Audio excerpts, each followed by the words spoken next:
오늘 말씀의 제목은 하나님의 군대가 모욕을 당할 때입니다. 사실 이 사무엘상 17장 본문은 다윗과 골리앗의 기사인데 이 이야기는 너무나도 유명해서 아마 믿지 않는 사람들, 기독교인이 아닌 사람들조차도 아마 다 알고 있을 것 같습니다. 이 성도들이 너무 잘 아시는 내용이라 이거 어떻게 설교를 해야 할지 그래서 더 많이 고심이 되었습니다. 그래서 성경을 읽고 또 읽고 하는데 제 눈에 들어왔던 것은 바로 여러 번 반복되는 한 가지 주제, 거기에 이제 관심이 가게 되는데요.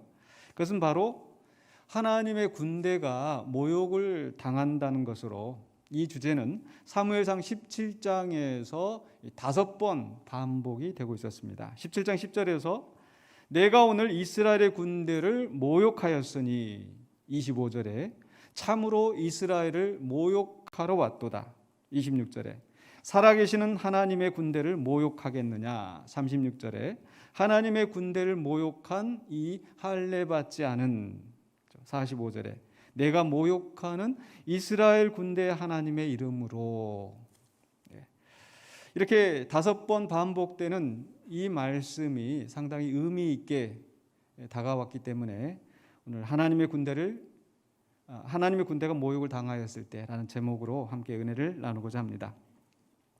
이 사무엘상 17장은 먼저 블레셋의 용사 골리앗이 이스라엘을 모욕한 내용으로 시작을 합니다. 1절로 11절에서 이스라엘을 모욕한 골리앗을 소개하고 있습니다. 이 블레셋은 빈번하게 이스라엘을 공격하는 가나안 족속입니다. 사무엘상 13장에서 블레셋은 이 해변의 모래와 같이 많은 군사와 병거를 이끌고 이스라엘에 쳐들어왔습니다. 그런데 14장에서 사울의 아들 요나단이 부하 한 명을 데리고 그 블레셋의 진영에 들어가서 혼란스럽게 하였고, 그래서 블레셋 군대는 자기들끼리 서로 싸우다가 도망을 치면서 사울의 군대가 크게 그 블레셋 군대를 이겼습니다. 그래서 그랬는지 이번에는 블레셋이 많은 군대로 이스라엘을 제압하려 하지 않고 골리앗이라고 하는 엄청난 거인을 앞세우고 쳐들어와서 이스라엘 군대를 도발했습니다. 바로 4절로부터 7절에서 이 골리앗의 위용이 얼마나 엄청난지 아주 세세하게 자세하게 묘사되어 있는데요. 여기에서 우리의 주목을 끄는 것은 이 8절로 10절에서 바로 골리앗이 하는 말들입니다. 17장 8절 보실까요? 그가 서서 이스라엘 군대를 향하여 외쳐 이르되 너희가 어찌하여 나와서 전열을 벌였느냐? 나는 블레셋 사람이 아니며 너희는 사울의 신복이 아니냐? 너희는 한 사람을 택하여 내게로 내려보내라. 9절입니다. 그가 나와 싸워서 나를 죽이면 우리가 너희의 종이 되겠고, 만일 내가 이겨 그를 죽이면 너희가 우리의 종이 되어 우리를 섬길 것이니라. 아마도 군대가 전면전을 벌여 싸우면 양쪽에 희생자가 많이 나오기 때문에 차라리 대표를 세워서 1대1로 싸워 승부를 가리자는 제안으로 볼 수도 있겠습니다. 그런데 현대에서는 이런 식으로 이 대표자가 싸워서 이 승패를 결정짓는 것은 이 조폭들이 양쪽 두목들이 나와서 싸우는 걸로 이제 결정짓는 것처럼 그런 싸움에서나 있지, 이 나라와 나라 사이의 전쟁에서는 있을 수 없는 일이죠. 그런데 당시 문화에서는 이 결국 신들의 선택과 비호를 받은 사람은 누구든지 승리한다, 숫자와 상관없이 그런 믿음이 있었기 때문에 바로 이 대표 간의 싸움으로 이 승패를 결정짓는 경우들이 종종 있었던 것 같습니다. 물론 여기에서 골리앗은 이 양쪽의 희생을 피하기 위해 선한 의도로 제안을 했다기보다는 이스라엘을 무시하며 도발하려고 이런 제안을 한 것 같습니다. 왜냐하면 10절에 보면요, 골리앗은 이렇게 말을 하거든요. 10절에 보시면요, 그 블레셋 사람이 또 이르되 내가 오늘 이스라엘의 군대를 모욕하였으니, 이스라엘의 군대를 모욕하였다. 자기 속내를 그대로 드러내는 거죠. 사람을 보내어 나와 더불어 싸우게 하라 한지라. 이 모욕한다는 것은 어떤 적대적인 의도를 가지고 상대방을 조롱하는 행위를 말합니다. 여기에 쓰인 히브리어 하라프는 그래서 모욕이라는 뜻도 있지만은 이 도전하다라는 의미도 있습니다. 물론 이 도전은 이 건전한 의미에서 도전하는 것이 아니라 상대방을 말로 조롱하고 자극하여 싸움을 하도록 도발하는 행위를 의미합니다. 그래서 아마도 골리앗은 오늘 성경에 기록된 말 이외에도 여러 가지 악담과 멸시의 말로 이스라엘을 모욕했을 것 같습니다. 그런데 이렇게 골리앗이 모욕과 도전을 할 때에 사울과 이스라엘 백성의 반응은 어떠했습니까? 11절에 보시면요. 사울과 온 이스라엘이 블레셋 사람의 이 말을 듣고 놀라 크게 두려워하니라. 놀라서 두려워하였다. 또 24절로 25절에 보시면요. 이스라엘 모든 사람이 그 사람을 보고 심히 두려워하여 그 앞에서 도망하며 이스라엘 사람들이 이르되 너희가 이 올라온 사람을 보았느냐? 참으로 이스라엘을 모욕하러 왔도다. 여러분 한번 상상을 해보십시오. 이 길을 가는데 아주 덩치가 큰 깡패가 시비를 걸고 욕을 하고 그러면 아무리 모욕을 해도 싸울 용기를 못 내고 그냥 무서워서 그냥 도망가든지 그렇게 하지 않겠습니까? 바로 지금 이스라엘의 군대가 그러한 거예요. 그런데 이와 같이 골리앗의 모욕과 도전에 대해 사울과 이스라엘 백성이 두려워하는 모습은 과거의 경우와 비교해 보면 참으로 비참합니다. 왜냐하면 사무엘상 11장에서도 이스라엘은 암몬 족속으로부터 모욕을 받은 적이 있습니다. 암몬 족속이 이스라엘 길르앗 야베스에 쳐들어왔을 때 야베스 사람들은 대항할 엄두를 못 내고 미리 굴복하여 이 언약을 맺자고 제안을 했습니다. 그런데 암몬 왕 나하스는 이 제안을 단칼에 거절하고 이스라엘을 협박하며 이렇게 모욕합니다. 11장 2절에 암몬 사람 나하스가 그들에게 이르되 내가 너희 오른 눈을 다 빼야 너희와 언약하리라. 내가 온 이스라엘을 이같이 모욕하리라. 이렇게 모욕을 당할 때에 이 야베스 사람들은 이스라엘 전역에 사람들을 보내서 도움을 청하였는데 이 소식을 사울이 들었어요. 그때 사울이 어떻게 반응했습니까? 11장 5절로 6절에 마침 사울이 밭에서 소를 몰고 오다가 이르되 백성이 무슨 일로 우느냐 하니 그들이 야베스 사람의 말을 전하니라. 사울이 이 말을 들을 때에 하나님의 영에게 크게 감동되매 그의 노가 크게 일어나. 이 모욕하는 말을 듣고 화가 치밀었어요. 근데 그 화는 인간적인 감정이 아니라 하나님의 영에 감동되어서 노가 크게 일어났다고 그랬죠. 이렇게 사울은 이스라엘을 모욕하는 말을 듣고 하나님의 영에 감동되어 분노하였고, 그래서 그 다음 구절에 보면은 백성을 소집하여서 암몬 족속을 무찔렀습니다. 그런데 지금의 사울은 어떠합니까? 사실 사울도 다른 사람보다 이 어깨 위만큼 키가 크다고 하였으니 그래도 이스라엘 중에서는 골리앗에게 대적할 만한 인물이 아니었겠습니까? 그런데 지금은 사울에게서 하나님의 영이 떠났으므로 마치 힘을 잃은 삼손처럼 사울도 모든 힘과 용기를 다 잃고 무기력하게 그저 무서워서 떨고 있는 상황입니다. 백성들 앞서 나가서 싸워야 할 사울마저 골리앗 앞에서 손을 놓고 무서워하고 있으니 이스라엘에게는 아무런 소망이 없는 상황입니다. 바로 이때 이 순간에 다윗이 등장하는 겁니다. 12절로 54절에서 이제 골리앗을 응징한 다윗을 소개합니다.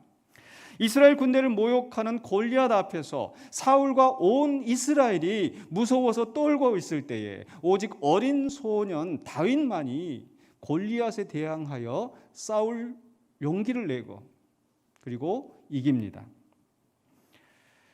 다윗이 어떻게 골리앗을 응징하였는지 저는 오늘 4가지 핵심 단어로 요약해 보려고 합니다. 첫 번째 핵심 단어는요, 바로 분노입니다. 분노. 24절로 30절에 다윗의 분노가 나옵니다. 블레셋이 골리앗을 앞세워 쳐들어왔을 때 다윗은 어린 소년이었습니다.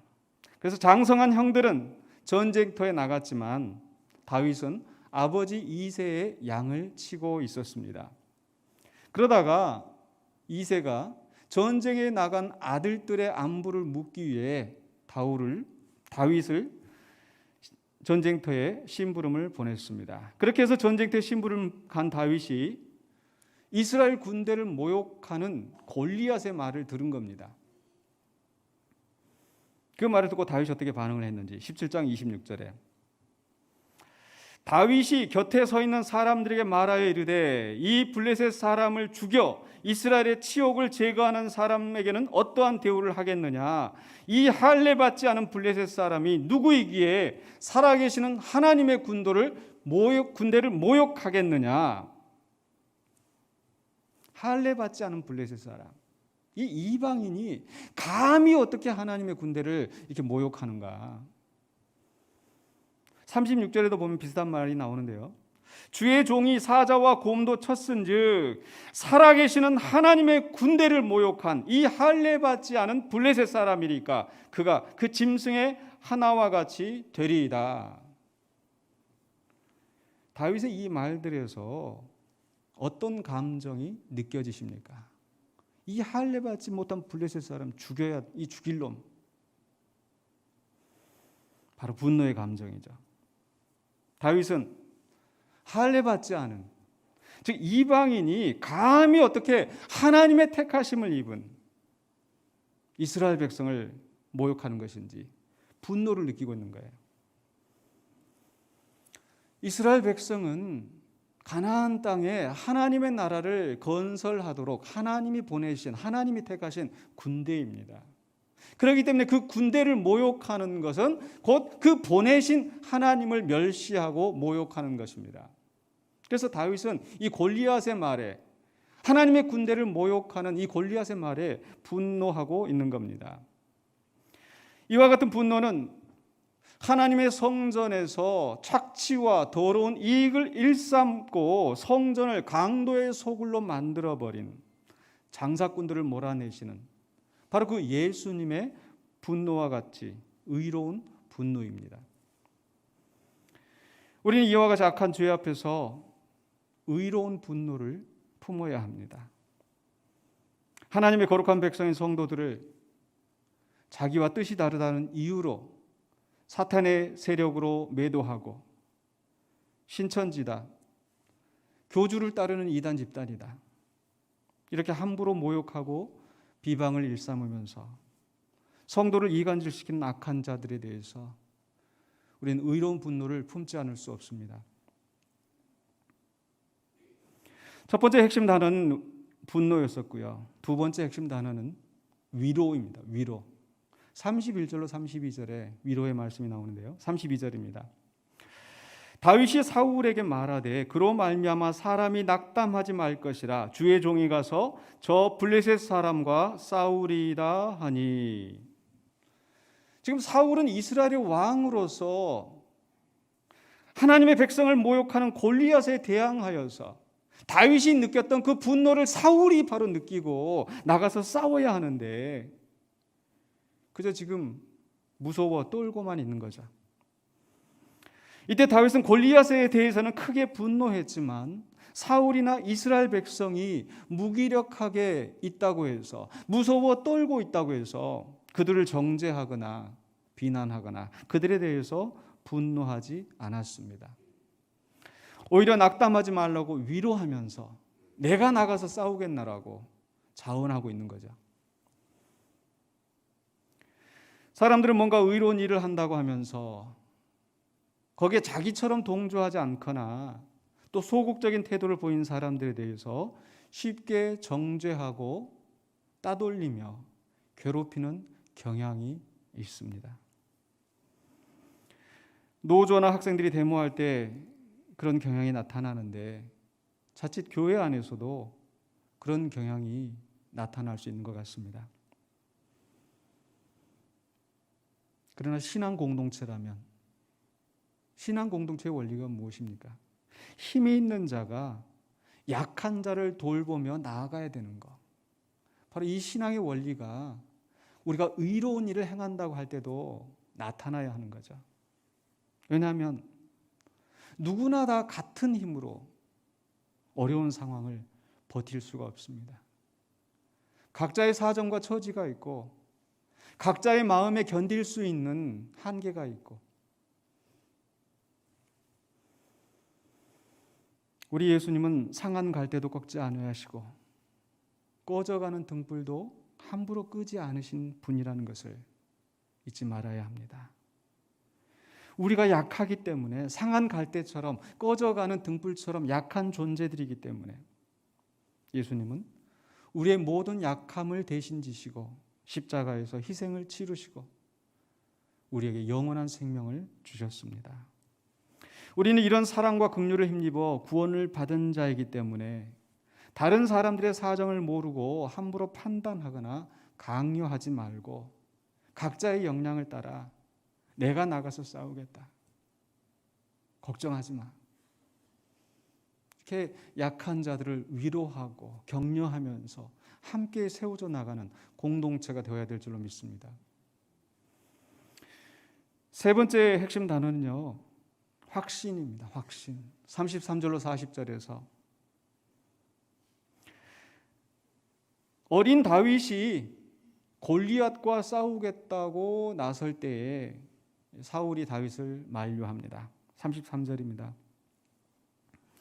사울이 다윗에게 이르되 네가 가서 저 블레셋 사람과 싸울 수 없으리니 너는 소년이요 그는 어려서부터 용사임이니라. 앞에서 묘사한 것처럼 골리앗은 엄청난 장수였었고 사울조차도 감히 그 앞에 대적하지 못하고 있는데 다윗은요 사울의 군복을 빌려줬더니 이게 맞지 않는 거예요. 칼이 무거워서 들 수가 없어요. 이렇게 어린 소년인데. 그렇기 때문에 너는 소년이요 그는 어려서부터 용사인데 어떻게 싸우겠느냐. 사실 이 말씀 속에서도 사울이 지금 얼마나 약해 빠져 있는지 볼 수 있는데요. 이 누구라도 사실 이 상황에서는 사울처럼 말하지 않았을까요? 그러나 다윗은 확신을 가지고 사울을 설득을 합니다. 34절로 35절에서 다윗이 사울에게 말하되 주의 종이 아버지의 양을 지킬 때에 사자나 곰이 와서 양떼에서 새끼를 물어가면 내가 따라가서 그것을 치고 그 입에서 새끼를 건져내었고 그것이 일어나 나를 해하고자 하면 내가 그 수염을 잡고 그것을 쳐 죽였나이다. 36절에 주의 종이 사자와 곰도 쳤은즉 살아계시는 하나님의 군대를 모욕한 이 할례 받지 않은 블레셋 사람이니까 그가 그 짐승의 하나와 같이 되리이다. 다윗은 사울에게 나도 싸운 경험이 있다. 비록 전쟁터에서 싸움은 아니지만 내가 양을 칠 때에 사자와 곰과 싸워 이겼다. 확신 있게 말을 하죠. 그래서 나는 이길 수 있다. 그런데 여기에서 다윗은 단지 자신의 힘과 경험을 의지해서 확신하고 있는 게 아니죠. 그 다음 말씀에 보면은요 37절에 또 다윗이 이르되 여호와께서 나를 사자의 발톱과 곰의 발톱에서 건져내셨은즉 나를 이 블레셋 사람의 손에서도 건져내시리이다.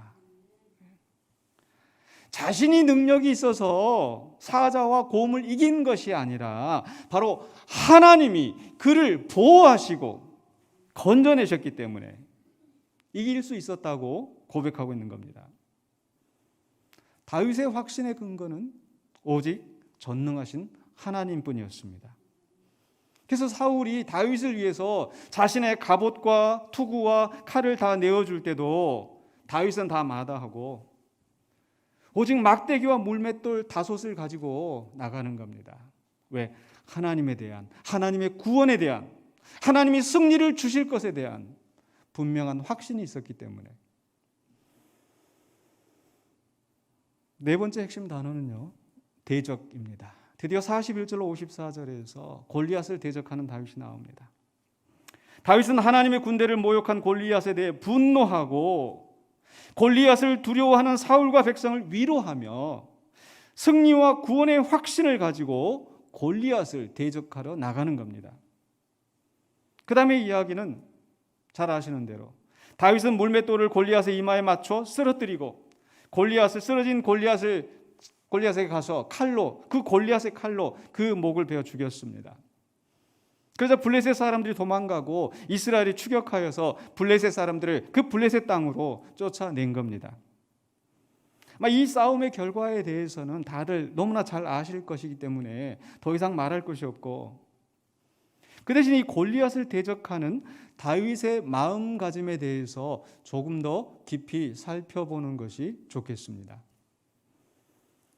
여기서 이 골리앗과 싸우는, 골리앗을 대적하는 다윗의 동기가 무엇입니까? 다윗의 동기, 바로 공동체를 위하여서. 골리앗의 모욕과 도전 앞에서 사울은 힘쓸 생각을 못하고 그 대신 엄청난 포상을 내걸었죠.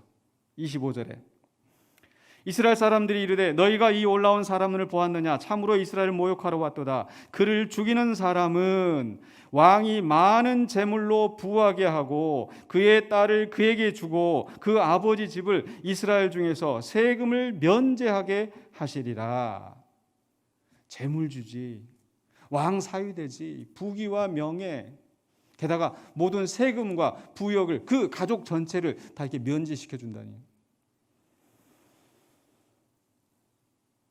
그러나 다윗이 이 골리앗과의 싸움에 나선 것은 이 사울이 내건 포상에 대한 욕심 때문이 아니었습니다. 바로 그 다음에 26절에 다윗이 사람들에게 말하죠. 이렇게 말합니다.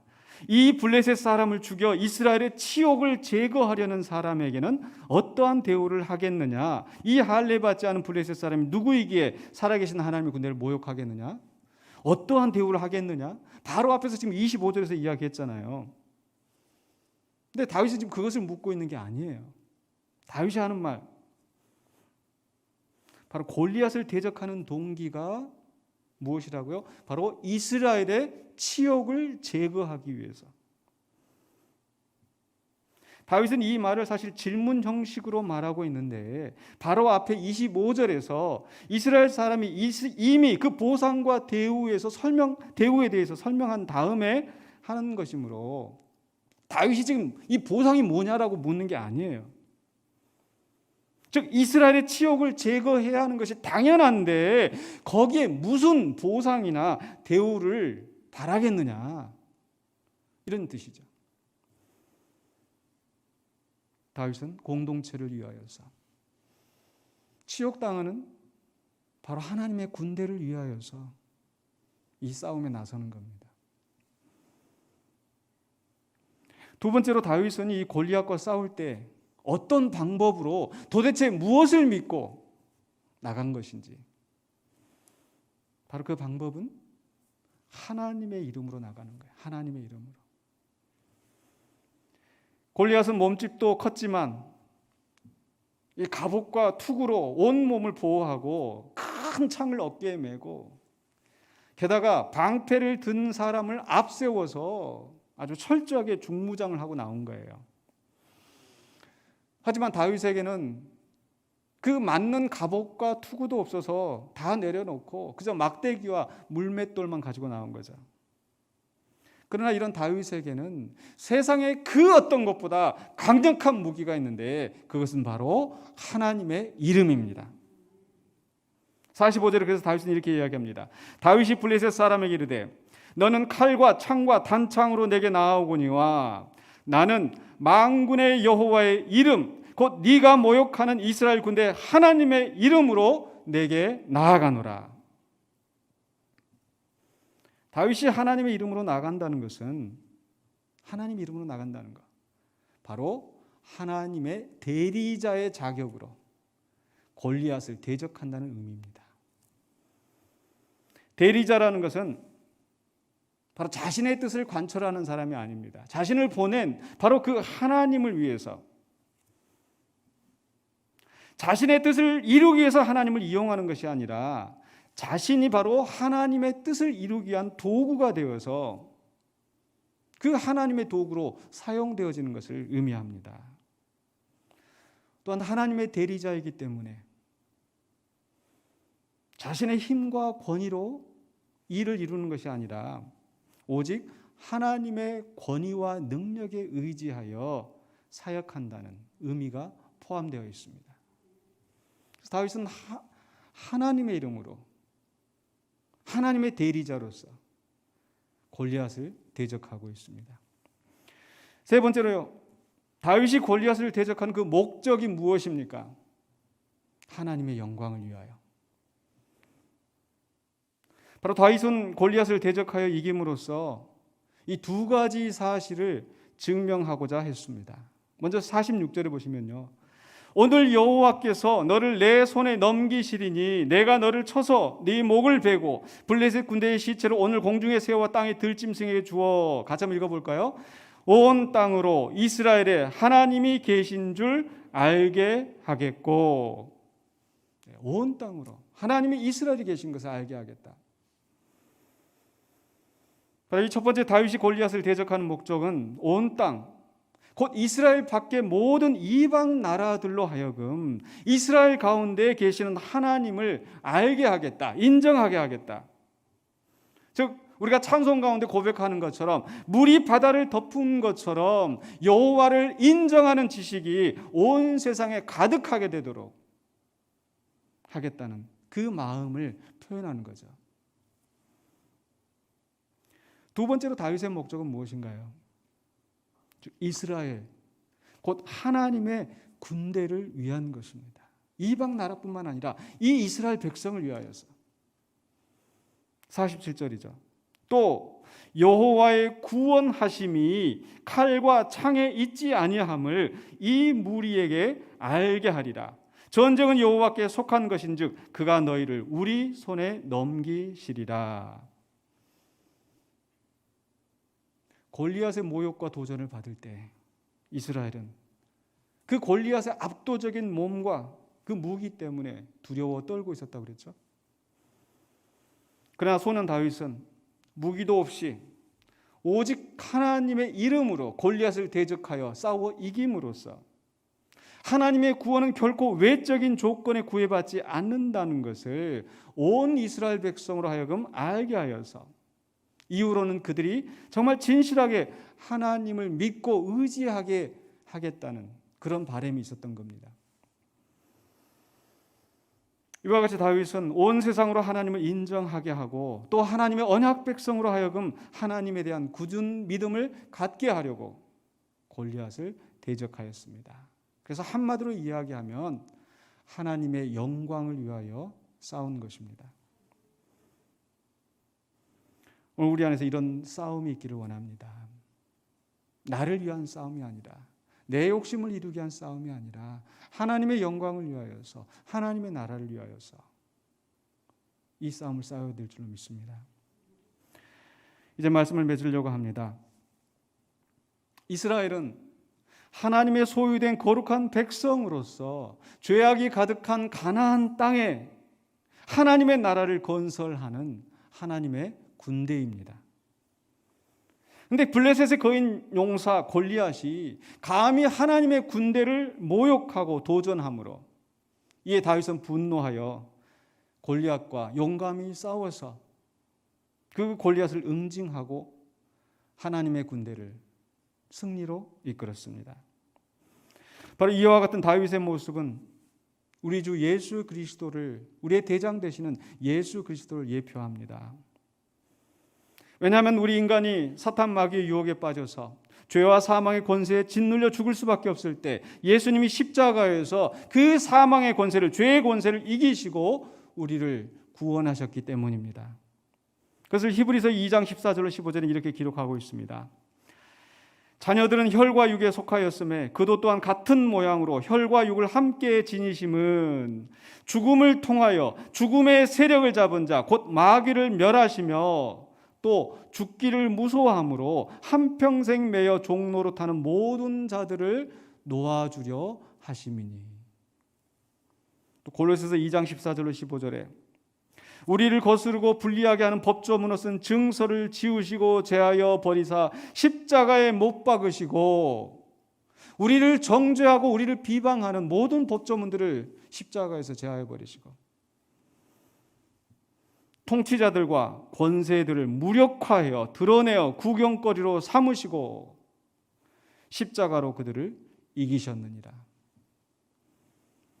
이렇게 예수님의 십자가 희생으로 우리 성도들은 구원을 받고 의롭게 되었는데 사탄은 지금도 사자와 같이 우리를 삼키려 하고 거룩한 성도들을 비방하고 모욕을 주며 교회를 무너뜨리려 하고 있습니다. 그러나 그렇게 사탄이 우리를 밀가 부르듯 하려고 요구할 때도 우리 주 예수님은 항상 살아계셔서 하나님의 보좌 앞에서 우리의 믿음이 떨어지지 않도록 우리를 위해 기도하시는 줄로 믿습니다. 그러므로 우리는 교회와 성도를 향한 악한 세력들의 모욕과 비방을, 도전을 두려워할 필요가 없습니다. 사실 이러한 비방이, 이러한 모욕이 이제야 있는 것이 아닙니다. 참 성도들을 향하여서 모욕하는 소리들이 바로 초대교회도 있었고요. 우리가 알고 있는 그리스도인, 크리스찬, 그건 바로 예수 믿는 사람들을 조롱하는 예수쟁이들, 저 예수쟁이들, 그런 말이었어요. 15세기 중세 그 타락한 교회를 개혁하고 오직 믿음으로, 오직 성경으로, 오직 은혜로 돌아가자고 종교개혁을 일으켰던 그들을 향하여서 뭐라고 불렀습니까? 프로테스탄트. 그 뜻은 반항아들, 저항자들, 반란군들. 그러나 그것은 참 신앙을 고수하는 사람들의 이름으로 지금은 우리가 이해하고 있지 않습니까? 교회 역사를 통틀어 봤을 때 이렇게 참 성도들을 모욕하고 비방하는, 그래서 그 하나님 나라의 복음을 억압하려는 세력들이 항상 있었다는 것. 그러나 우리는 하나님이 함께 하신 줄로 믿습니다. 그렇기 때문에 다윗과 같이 하나님의 나라와 의를 위하여 분노하며 약한 성도들을 위로하고 격려하며 승리와 구원의 확신을 가지고 예수 그리스도의 이름으로 나아가 악한 세력에 대적하여 싸워야 합니다. 그렇게 우리의 싸움을 싸워 나갈 때 하나님이 우리에게 승리를 주실 줄로 믿습니다. 기도하겠습니다. 거룩하신 아버지 하나님, 은혜를 감사합니다. 오늘 우리에게 주신 말씀을 다시 한번 생각하며 주님 앞에 기도합니다. 우리를 무너뜨리려 하고 음부의 권세가 교회를 삼키려 하지만, 성도들을 넘어지게 하려고 하지만, 그러나 우리의 대장 되신 예수님께서 우리의 싸움을 앞장서 싸우시며 우리를 승리로 이끄신 줄 믿습니다. 그렇기 때문에 우리는 더 이상 두려워하지 아니하고 주님을 바라보면서 믿음으로 다윗과 같이 이 싸움에 나가는 우리들이 되게 하여 주시옵소서. 그리하여 우리를 통하여서 주의 나라가 확장이 되게 하여 주시고 주님의 영광이 이 땅에 온전히 임하여지고 주님을 아는 지식이 온 세상에 가득하게 하여 주시옵소서. 예수 그리스도 이름으로 기도하옵나이다. 아멘.